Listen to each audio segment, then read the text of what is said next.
Guys अक्सर हम बचपन में अपने दोस्तों के मेंटल एबिलिटी को चेक करने के लिए कभी ना कभी उनसे ये सवाल जरूर पूछते हैं कि भाई ये बता कि आखिर सैकड़ों टन वजनी ये बड़े बड़े एरोप्लेन्स हवा में कैसे उड़ते हैं। और मोस्टली टाइम हमें इसका जवाब मिलता है कि एरोप्लेन्स तो अपने इन पावरफुल इंजन्स की वजह से उड़ता है। तो क्या असल में ये जेट इंजन ही पूरे प्लेन को उड़ाते हैं? क्योंकि अगर ऐसा होता तो हवाई जहाज में ये लंबे विंग्स और पीछे मौजूद इन रडर और एलिवेटर्स का क्या काम होता।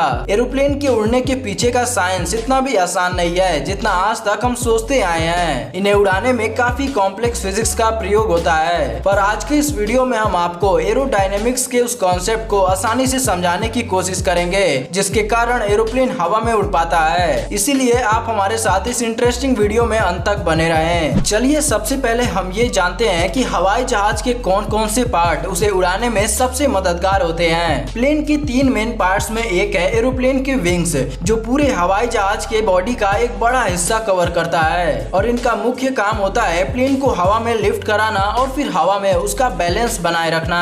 आमतौर पर हम सभी को ऐसा लगता है कि ये विंग्स स्टेबल रहते हैं, लेकिन असल में विंग्स स्टेबल नहीं बल्कि पूरी तरह से हॉरिजॉन्टली मूव कर सकते हैं। यह विंग्स भी कई अलग अलग हिस्सों में बटा होता है, जैसे कि स्लैट, स्पॉइलर, फ्लैप्स, एलेरॉन्स और विंगलेट, जो सभी अपने मूवमेंट से किसी न किसी तरह एरोप्लेन की लिफ्टिंग का काम करते हैं। एरोप्लेन का दूसरा सबसे मेन पार्ट है उनके इंजन्स। सामान्य तौर पर यह बेहद ही पावरफुल जेट इंजन्स विंग्स के नीचे जुड़े होते हैं, जो बहुत ही फोर्स के साथ प्लेन को आगे की तरफ बढ़ाता है। प्लेन के इंजन्स एवरेज 1 मिनट में 40 लीटर पेट्रोल और सैकड़ों टन हवा अपने अंदर लेता है और फिर काफी प्रेशर के साथ एग्जॉस्ट गैस रिलीज करता है। यह प्रेशर इतना ज्यादा होता है कि इससे सैकड़ों टन वजनी हवाई जहाज आगे बढ़ने लगता है। एरोप्लेन को स्पीड देने के अलावा इन इंजन्स का प्रयोग लैंडिंग के वक्त एज ए ब्रेक भी किया जाता है। प्लेन का पिछला हिस्सा यानी उसका टेल तीसरा सबसे मेन पार्ट होता है, जो प्लेन के उड़ने में मदद करता है। विंग्स के तरह ही टेल भी कई हिस्सों में बटा होता है, जो वर्टिकली या फिर हॉरिजॉन्टली मूव कर सकते हैं। टेल के इस उठे हुए हिस्से को रडर और इन्हें एलिवेटर्स कहा जाता है। बेसिकली इनका भी काम बहुत हद तक विंग्स के तरह ही होता है। जिस तरह विंग्स एरोप्लेन के आगे वाले हिस्से को हवा में बैलेंस बनाए रखता है, ठीक वैसे ही रडर एलिवेटर्स भी अपने मूवमेंट से प्लेन के पिछले पार्ट का बैलेंस बनाए रखता है। अब हम सभी को ये बात तो क्लियर हो चुका है कि प्लेन में विंग्स, इंजन और टेल का क्या वर्क होता है। तो आइए अब इस चीज को डिटेल में समझें कि आखिर इन पार्ट्स की मदद से एरोप्लेन को कैसे उड़ाया जाता है और इस दौरान एरोडायनेमिक्स का कॉन्सेप्ट कैसे काम करता है। ये कहानी शुरू होता है प्लेन के टेक ऑफ से।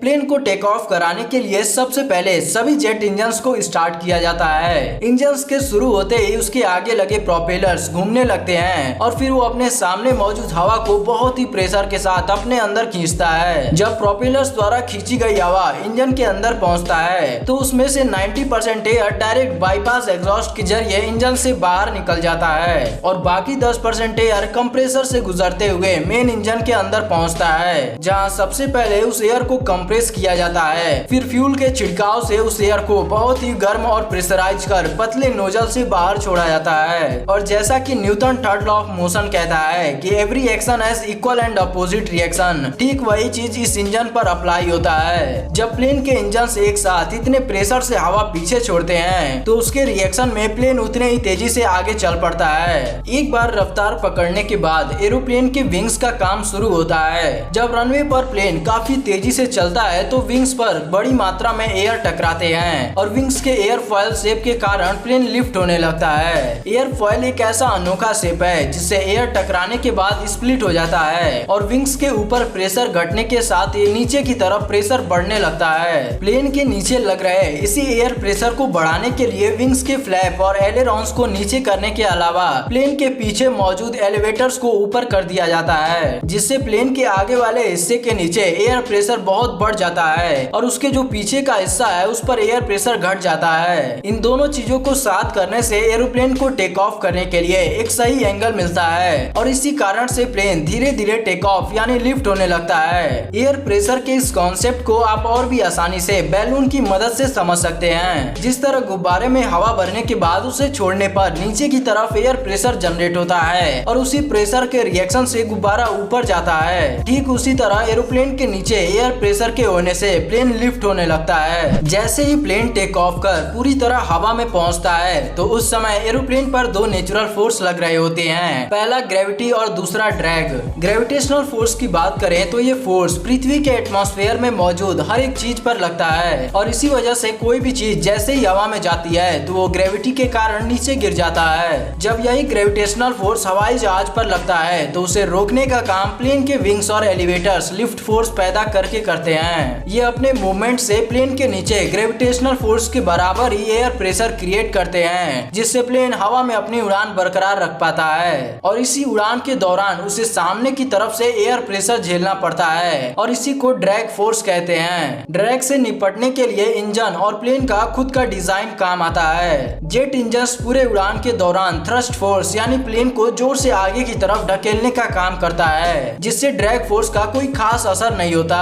और एरोप्लेन का डिजाइन भी कुछ ऐसा होता है कि वो इस ड्रैग फोर्स को बहुत कम कर देता है, क्योंकि जैसे ही हवा एरोप्लेन से टकराता है तो उसके कर्व्ड शेप के कारण हवा किनारे से निकलते जाता है। इन सारे कंडीशन का सामना करते हुए जब हवाई जहाज अपने मैक्सिमम हाइट पर पहुंचता है तो वहां पायलट्स विंग्स और एलिवेटर्स को वापस अपने पोजीशन में शिफ्ट कर देते हैं, क्योंकि उतने ऊंचाई पर बेहद ही तेज रफ्तार से चल रहे प्लेन के नीचे वैसे ही बहुत एयर प्रेशर होता है। इसीलिए फ्लैप और एलेरॉन्स को वापस अपनी इनिशियल स्टेज में कर दिया जाता है ताकि एरोप्लेन और भी ऊंचाई पर ना जा सके।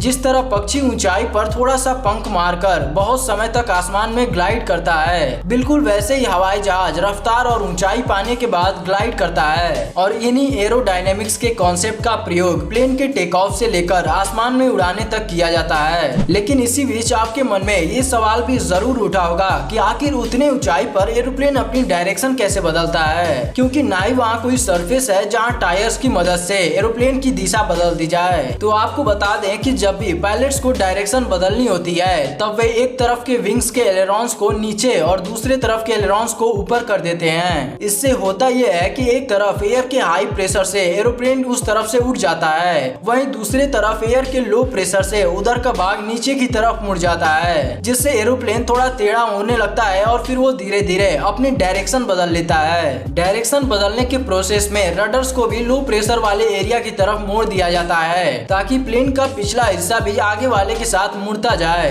इसके बाद हवाई जहाज की लैंडिंग भी एक क्रूशियल पॉइंट होता है। प्लेन को लैंड कराने के लिए सबसे पहले इंजन को दूरी के मुताबिक स्लो किया जाता है और फिर टेक ऑफ के वक्त जैसे फ्लैप और एलेरॉन्स को एयर प्रेशर बढ़ाने के लिए नीचे किया गया था, बिल्कुल उसका अपोजिट काम यहाँ किया जाता है। लैंडिंग के वक्त इन फ्लैप, एलेरॉन्स और एलिवेटर्स को ऊपर कर दिया जाता है, जिससे प्लेन के ऊपर एयर प्रेशर नीचे के मुकाबले बढ़ने लगता है और प्लेन धीरे धीरे आगे की तरफ झुकते हुए अंत में लैंड कर जाता है। अब आप सभी को ये तो क्लियर हो गया होगा कि कैसे सैकड़ों टन वजन ये एरोप्लेन्स हजारों फीट की ऊंचाई पर उड़ पाते हैं। आपका इस बारे में क्या कहना है हमें कमेंट में जरूर बताएं और अगर आपको इस वीडियो से कुछ सीखने को मिला हो तो वीडियो को लाइक करके हमारे चैनल को तुरंत सब्सक्राइब कर लें, साथ ही नोटिफिकेशन बेल को ऑन करना मत भूलिएगा। तो अभी के लिए सिर्फ इतना है, मिलते हैं अपने नेक्स्ट वीडियो में।